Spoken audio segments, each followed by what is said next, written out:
Sveiki, brangūs draugai. Su jumis Valdemaras ir podkastas 5 minutės. Dievo paslaptis. Jis atsakė, ne jums žinoti laiką ir metą, kuriuos tėvas nustatė savo galia.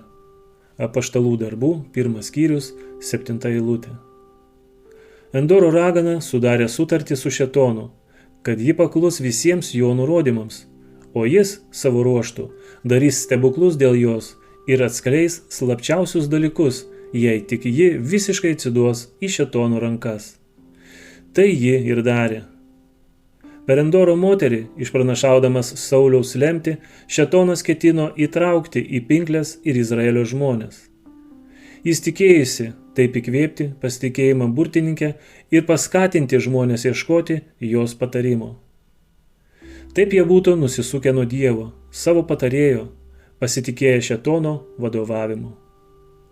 Pagunda, kurią pritraukia spiritizmas minias, yra jo apsimestinė galia atitraukti užuolaidą, skiriančią ateitį ir parodyti žmonėms tai, ką Dievas nuslėpė.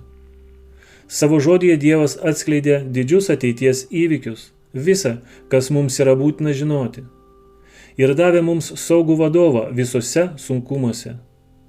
Bet šėtono tikslas yra sunaikinti žmonių pasitikėjimą Dievu, pripildyti juos nepasitenkinimo gyvenimo sąlygomis ir skatinti ieškoti to pažinimo, kurį Dievas savo išmintyje nuslėpė, nekreipiant dėmesio į tai, ką jis atskleidė savo šventajame žodyje.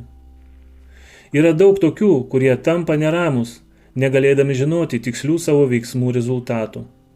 Jie negali pakelti netikrumo ir savo nekantrumu jie atsisako laukti ir pamatyti Dievo išgelbėjimą. Beveik nepastebimai piktasis traukia juos į save. Jie duoda visišką laisvę savo maištingiems jausmams ir bėgioja šen bei ten užvaldyti aistros ir ieškodami išminties toje srityje, kuri nebuvo atskleista. Jei jie pasitikėtų Dievu ir budėtų maldoje, rastų dievišką nusiraminimą. Jų dvasia nusiramintų bendravime su Dievu. Pavargusieji ir prispaustieji surastų poilsį savo sieloms, jei tik ateitų pas Jėzų. Bet kada jie nepaiso tų priemonių, kurias jiems paskyrė Dievas jų nusiraminimui ir ieško kitų šaltinių, vildamisi sužinoti tai, kad Dievas nuslėpė, jie daro Sauliaus klaidą ir įgyja tik tai blogio pažinimą. Su jumis buvo Valdemaras ir podkastas 5 minutės.